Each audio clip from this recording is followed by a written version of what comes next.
Pues buenas noches. Vamos a ver el mensaje de hoy. Y el mensaje de hoy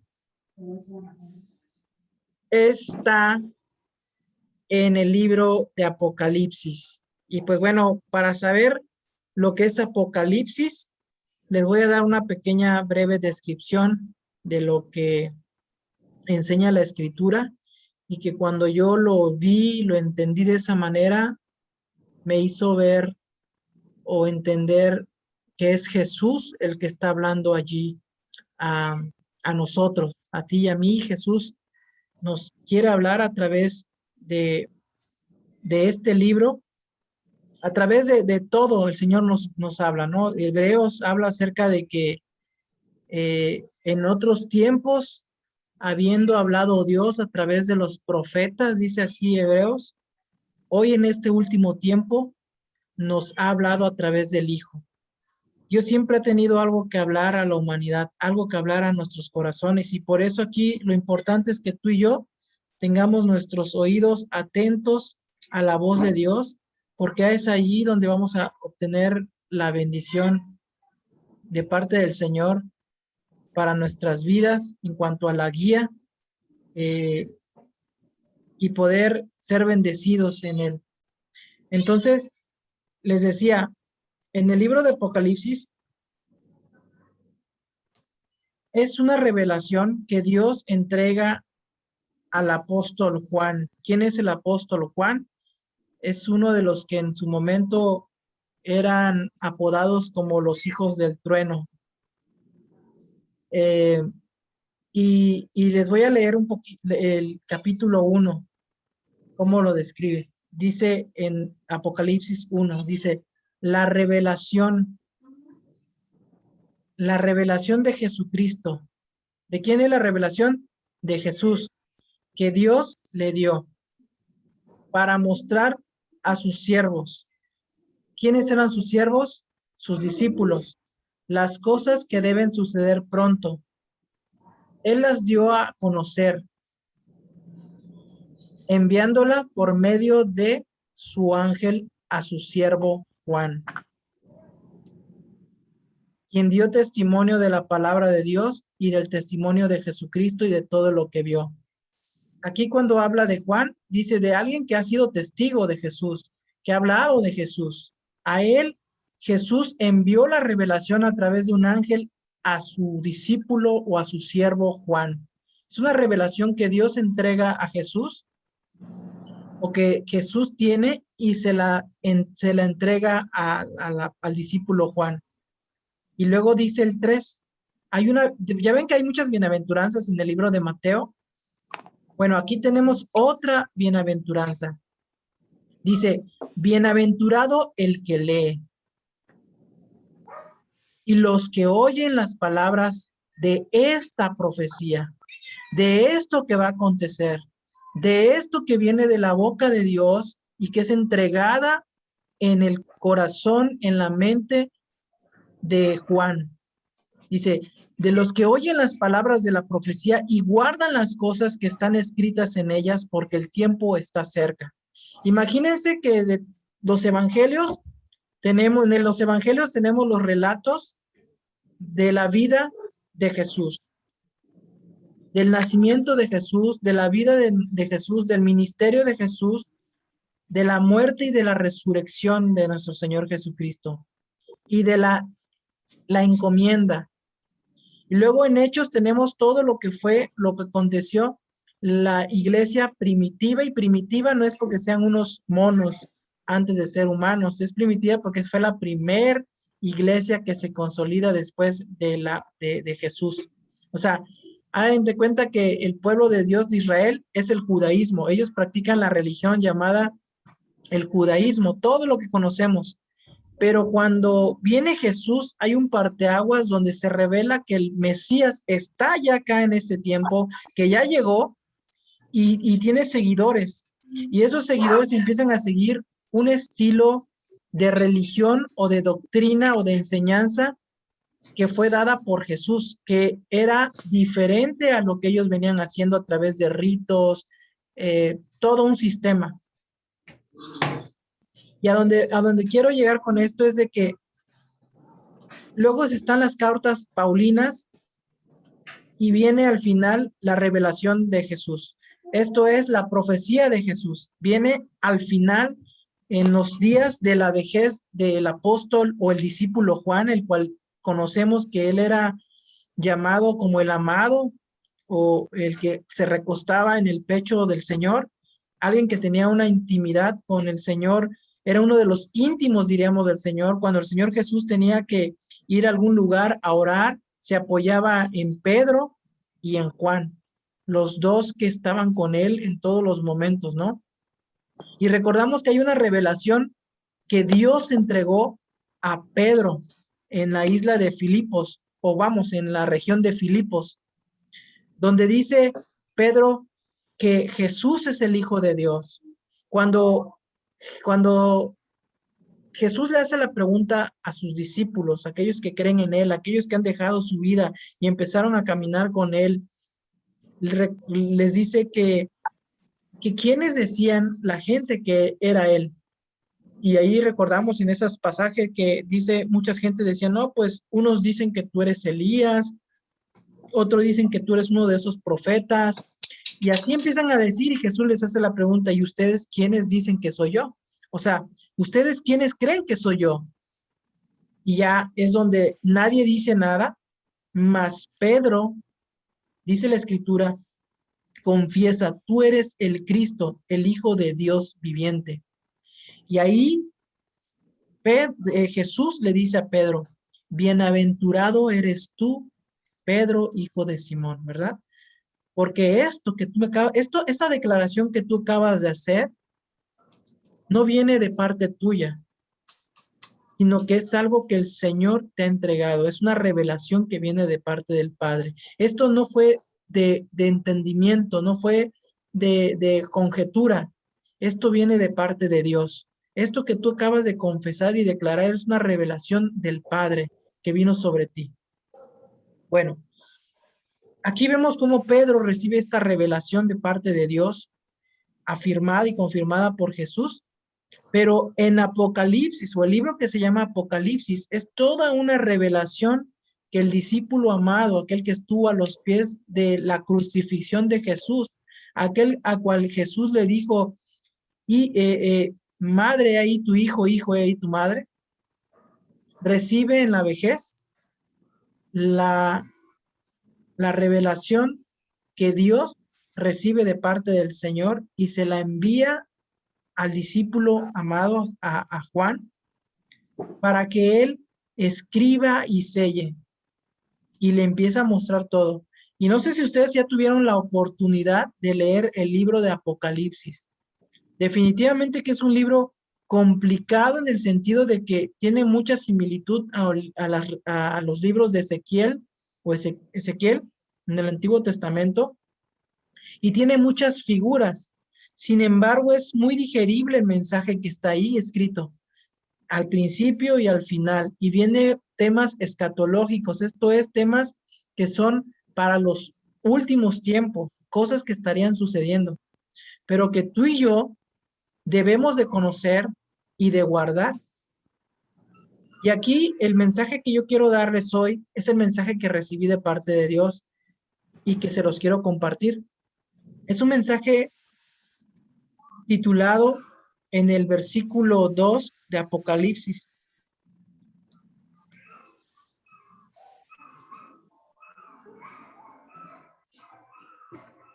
Dice, mensaje a la iglesia. Y este mensaje que Jesús tiene a la iglesia, son 7 iglesias a las cuales está escrito esto. Y aquí la parte que vamos a ver, que se repite en todos y cada uno de estos mensajes dirigidos a las 7 iglesias, el número 7 representa el hombre. El 7 es el número que diríamos del hombre, que no es perfecto, pero está cerca de llegar a lo que Dios quiere hacer con él.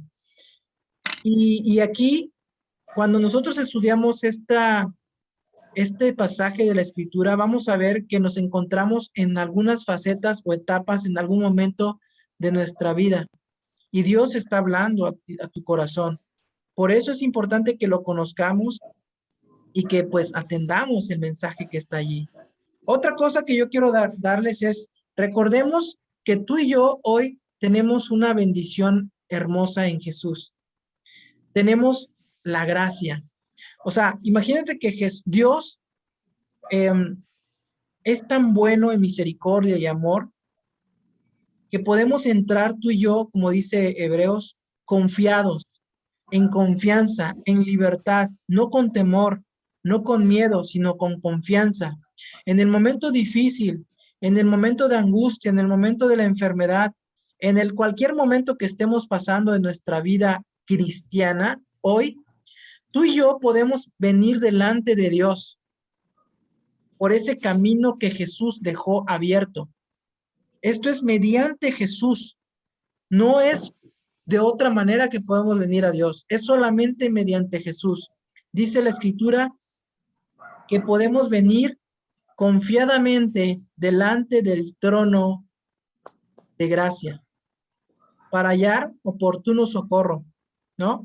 Para hallar ayuda y oportuno socorro en nuestra necesidad. Dice que hoy tú y yo nos podemos acercar confiados para alcanzar oportuno socorro a nuestra necesidad. Lo que yo te quiero decir es que tú y yo hacemos bien en venir a Dios en este tiempo mediante ese camino que es Jesús, mediante ese sacrificio que fue el Señor, para entrar a la presencia del Señor donde hay un trono de gracia. Es un trono donde podemos entrar a la gracia de Dios para ser ayudados, para ser reconfortados, para ser asistidos, para alcanzar el auxilio que se da, ese clamor solamente cuando alguien está padeciendo algo que ya es inevitable, que necesita ayuda. Auxilio, me ahogo, o socorro, me voy a caer, voy a morir. Dice que es ese lugar donde tú y yo podemos venir confiado, con confianza. Cada vez que estamos afligidos, cansados, cargados, venimos delante de Dios para alcanzar el oportuno socorro. ¿Y por qué estoy diciendo todo esto? Bueno, porque es necesario que sepamos que es en el momento que venimos por el camino de Jesús donde encontramos esta gracia. Como les recuerdo, el hombre que murió crucificado con Jesús, hubieron 3 muertes ese día. Bueno, hubieron más, ¿verdad? Pero nosotros, para hablar de este contexto, de este momento, hubieron 3 muertes. La muerte de 2 ladrones y de Jesús. La muerte de un ladrón que nunca se arrepintió, que nunca reconoció a Jesús como el Señor, sino todo lo contrario, se burló, lo menospreció. Actuó como los que no estaban malditos. O sea, vamos, actuó como los que no estaban en esa cruz, hablando, menospreciando y rechazando el señorío del Señor. Pero mientras hubo otro que lo que hizo es reconocer que él estaba mal, tratar de poner en su lugar al otro ladrón, al otro criminal, y pedirle misericordia al que podía darle la misericordia. En el momento donde era crucial, este hombre, con la característica que necesitamos tú y yo venir delante de Dios cada día, en arrepentimiento, en saber reconocer que Él estaba ahí porque Él lo merecía, o sea, es cuando ya entró en razón de que sí, yo me lo merezco, pero este hombre es un justo. Señor, acuérdate de mí cuando estés en tu reino. Ahí, este hombre, con su necesidad, con su problema, con su pecado, vino delante del trono de la gracia y él halló oportuno socorro a su alma. Su alma no se perdió. su nombre fue escrito en el libro de la vida y él ya no tendría sufrimiento para la segunda muerte. Tuvo una muerte, pero en esa muerte preparó su camino para cuando esté delante de Dios, tener vida y no una segunda muerte. Vamos a continuar. Lo otro que viene, lo otro que les quiero compartir de lo que vengo hablando del trono de la gracia, es de que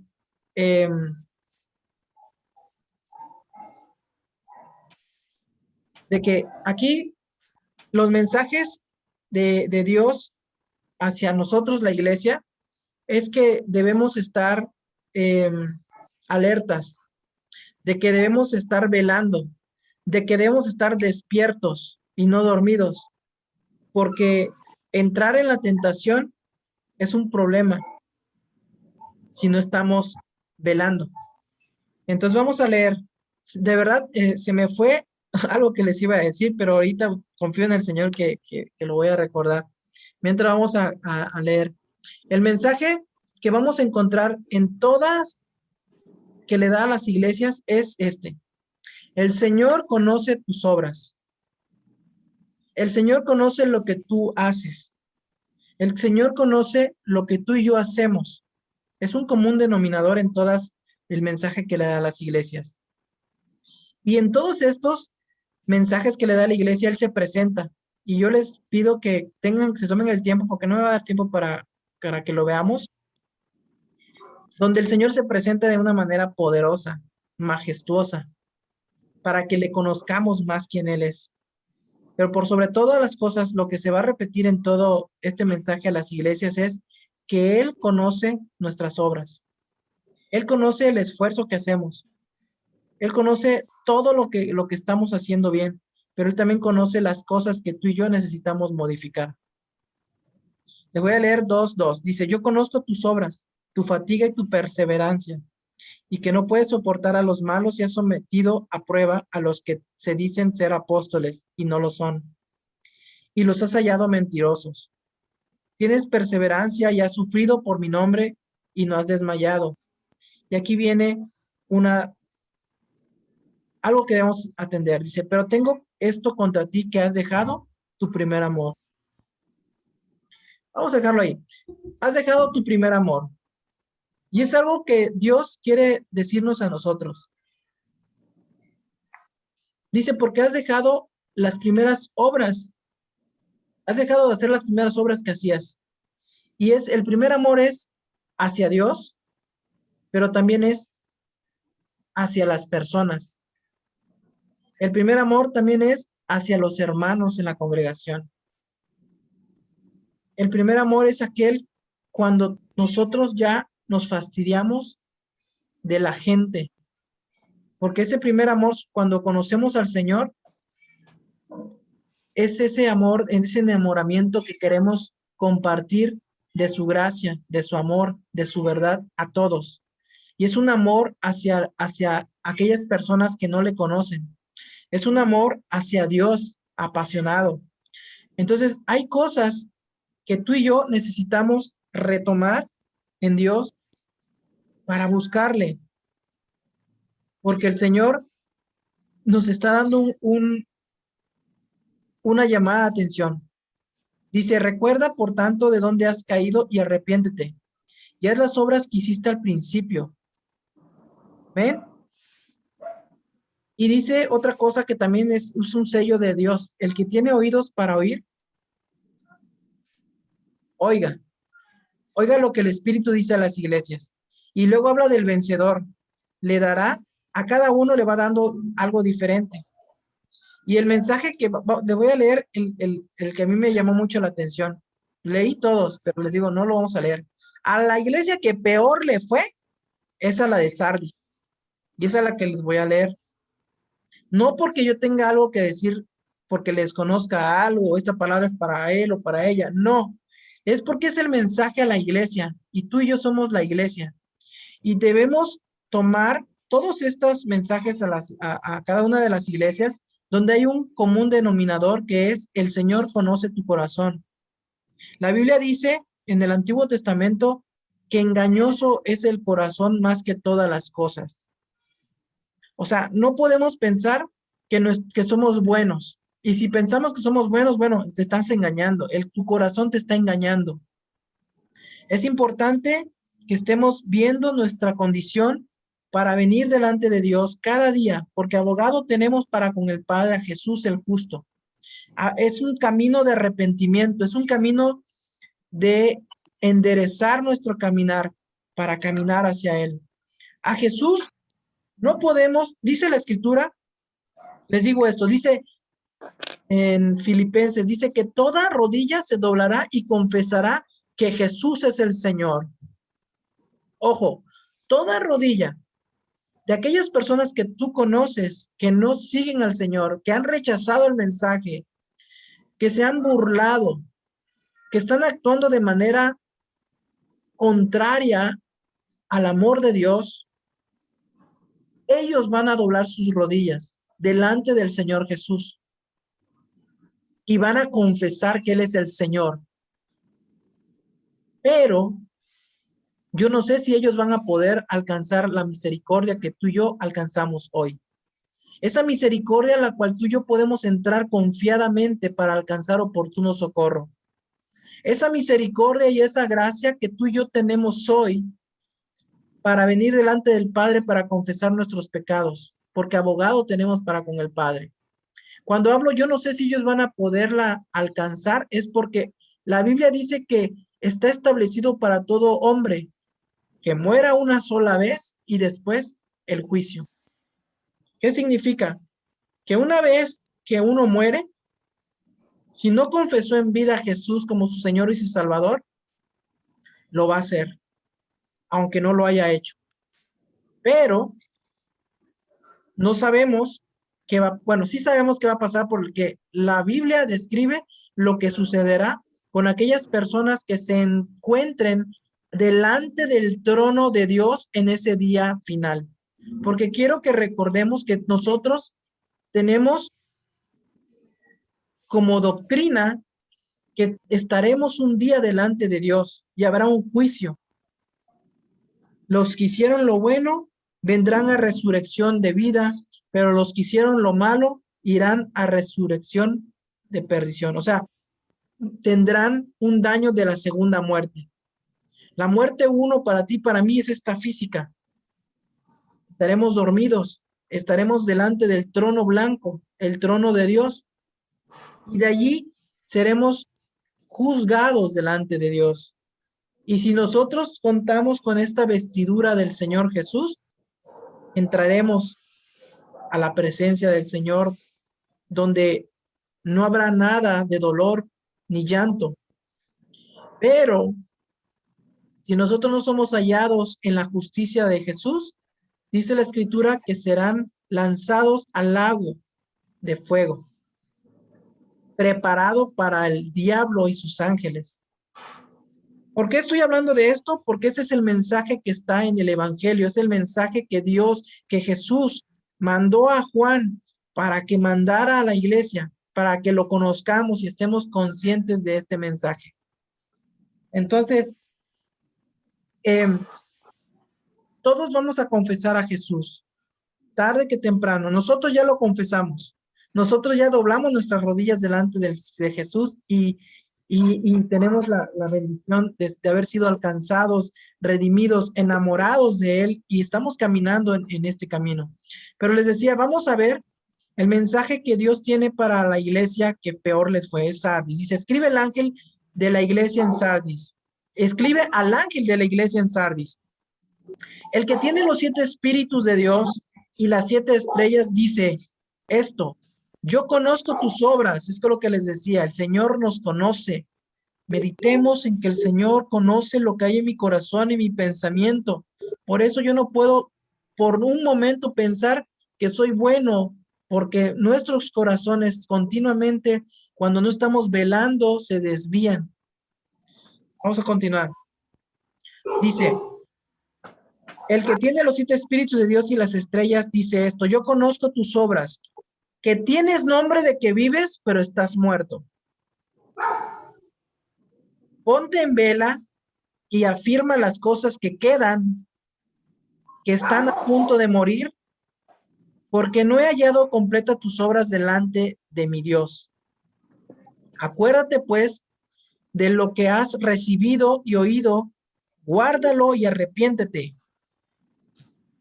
Arrepiéntete, es un camino que tenemos que retomar en Jesús. Acuérdense que arrepentimiento es cambia de mentalidad.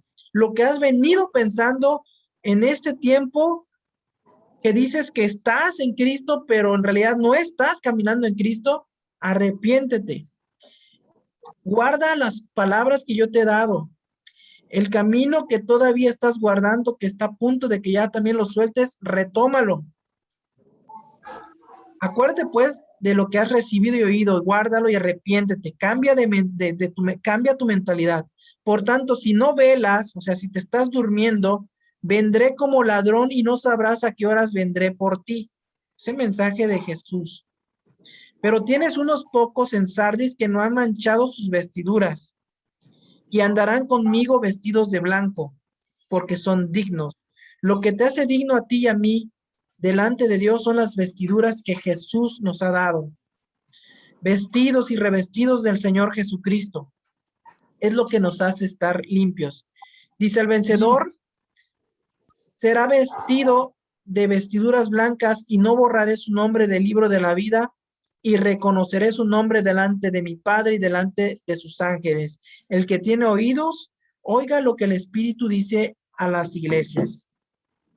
Una de las maneras en las cuales tú y yo estamos manchando el vestido, estamos ensuciando nuestras vestiduras, es cuando estamos en una vida carnal, en una vida alejada a las cosas del Señor que son espirituales. Es cuando estamos poniendo nuestros ojos nada más en las cosas materiales. O sea, es la necedad de lo material, de lo terrenal, y no estar poniendo atención en lo que el Señor tiene para nosotros, para lo espiritual. Dice el Señor que nos volvamos ricos en lo espiritual. Porque lo que mancha nuestras vestiduras es que tú y yo estemos negando al Señor Jesucristo con nuestro estilo de vida, con lo que hay en nuestro corazón, en nuestro pensamiento, en nuestro actuar, en nuestro caminar. Por eso aquí dice que el Señor, y si reconoceré su nombre delante de mi Padre y delante de sus ángeles, dando a entender de que el que le está negando a Jesús aquí en la tierra, en el día final, él lo negará delante del Padre. Y una manera de negar a Jesús es esa, es que estemos ajenos a la vida de Dios, ajenos a la comunión con el Espíritu Santo y con la palabra del Señor. Entonces, mi hermano, tú y yo debemos de hacer una reflexión y ver lo que el Señor está hablando a nuestros corazones. Vamos a ver, ya para terminar, sí me va a dar tiempo, el libro de Hechos. A ver si lo tengo por aquí. Hechos, a ver, lo apunté acá. Hechos 20. Sí me va a dar tiempo, tengo que hacerlo rápido. Hechos 27. 27. Ah. Dice, el primer día de la semana, cuando estábamos reunidos para partir el pan, Pablo les hablaba pensando salir el día siguiente y prolongó su discurso hasta la medianoche. Había muchas lámparas en el aposento alto donde estábamos reunidos y estaba sentado en la ventana un joven llamado Eutico. Como Pablo continuaba hablando, Eutico fue cayendo en un profundo sueño hasta que, vencido por el sueño, se cayó desde el tercer piso y lo levantaron ya muerto. Pero Pablo bajó y se tendió sobre él, y después de abrazarlo dijo, no se alarmen porque está vivo. Volviendo arriba, después de partir el pan y de comer, conversó largamente con ellos hasta el amanecer, y entonces Pablo se retiró. Por último, 12 dice, al muchacho se lo rellevaron vivo y quedaron grandemente consolados. Aquí vemos una situación donde este joven, dice la escritura, que él estaba sentado escuchando el discurso en una ventana y que pues el sueño ahí estaba y que cayó vencido y murió. Lo que quiero decir es, el simbolismo de esta imagen es de que muchas veces estamos atendiendo las cosas que están pasando en este siglo, en este tiempo, en este mundo, y son de las cosas que nos llevan a un adormecimiento, a un dejar de velar, a un dejar de estar buscando realmente la comunión con Dios. Y eso nos puede llevar a una caída que genere en nuestra vida una muerte. Tú y yo somos llamados a que despertemos, a que estemos velando. Y hay muchas cosas que el Señor enseña acerca del velar. Dice, velad, porque si tú supieras la hora o el día en el que vendrá el ladrón a tu casa, tú velarías y no dejarías que entren y arruinen tu casa.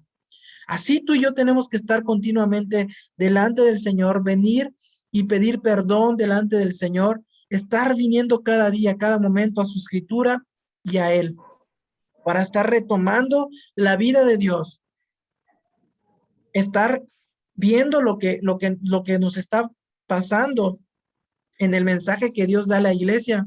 A cada uno nos está hablando. Habla acerca del que no estás frío, el que no es frío o caliente, lo vomitaré de mi boca. Y habla de otros temas ahí. Entonces, yo les animo y les exhorto a que estudien el Apocalipsis, el mensaje a las 7 iglesias, porque Dios está hablando a nuestros corazones. Estará hablando allí a sus corazones. Amén. Entonces, ese es el mensaje que tengo para hoy. Yo espero que el Señor les haya hablado y que hagamos una reflexión y que estemos buscando de Él en la Escritura para que el Señor nos hable a fondo.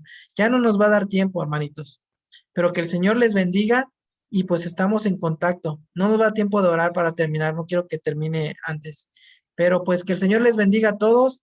Estamos en contacto y muchas bendiciones. Amén. Amén. Y un abrazo, Mimi.